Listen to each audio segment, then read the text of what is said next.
Hello, Nakama, and welcome back to the Church of One Piece. I am your pastor, the One Piece Apologist, and today we are going to be looking at Chapter 31, Truth.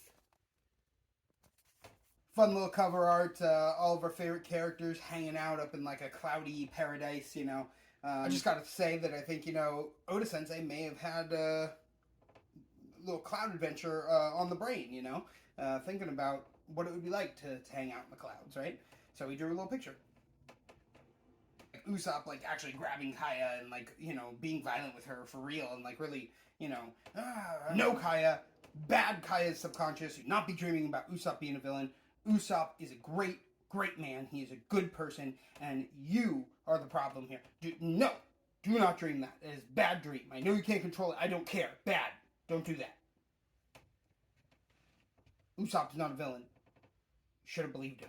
But, then Kaya wakes up and she goes and finds Mary, all bloodied and stabbed to death or whatever. And it's like, it turns out he's not dead, Kuro, what are you doing, man? This is the problem with leaving loose ends, right? You just left this guy who's now going to rat on you and tell Kaya your whole plan because you went ahead and told him when you, thought he was dying. But it's like, you didn't even do what was necessary to finish him off, Don't get me wrong, I love Mary, so I'm glad he's alive, but that was ridiculous, He had this whole carefully laid out plan that he waited for 3 years for, and then suddenly he was just like, night before, I'm going to murder the other butler, and, that immediately went to shit when his crew didn't show up perfectly on time the next morning because they then couldn't come and be blamed for having been the ones who killed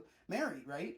So Kaya wakes up and finds Mary's slaughtered body and is just like, oh my god, who did this to you? And Mary is able to give up enough information to say that it was Kuro, it was Clawdor, right? And that oh my gosh, he actually is a pirate. Usopp wasn't lying, and Mary's profound regret that you can, I feel like, just kind of truly see on his face and in his tears, his regret that he didn't believe Usopp, that he shot at him, right? And it's really beautiful to see, a character, kind of admitting that they were wrong, kind of, right? Then, unfortunately, Mary does something kind of foolish, I would say. He sends Kaya after Kuro. He's like, you can end this, Miss Kaya. You're the only one. Blah blah blah. Just take your fortune and go pay off Kuro, and then he'll leave. But I'm not so sure that's gonna work. And just generally, I don't think you should be sending the small, frail, weak girl who is sick to confront the big, bad, terrible pirate. But that's what he said. That's what he did. So that's where she's going. That's what she's doing now. And I've always loved the Meowbon brothers, personally. Siam and Bucci are just Sanji's kiss. They're perfect. I love them so much. I mean, first of all, I'm a big guy, right? And so I always have a soft spot. It's right here. For big characters. Lucky Roo. He's a favorite of mine.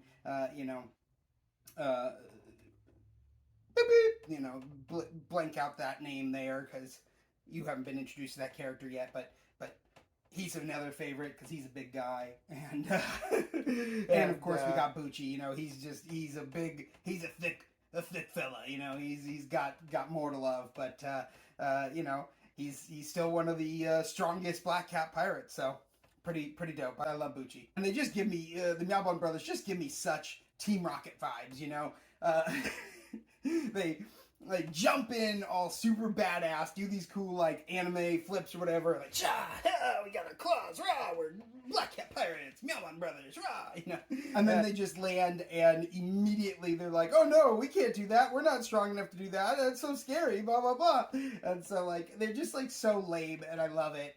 And then of course we kind of come to find out that they're actually tricking us. It's a false, it's a feint, and they're pretending to be scared, but they actually are fairly powerful and they're ready to fight. And so Siam just kind of they fake Zoro out to lull him into a false sense of security, and then boom, Siam goes and or I think they both go and try and attack him, and Siam is able to get 2 of Zoro's swords.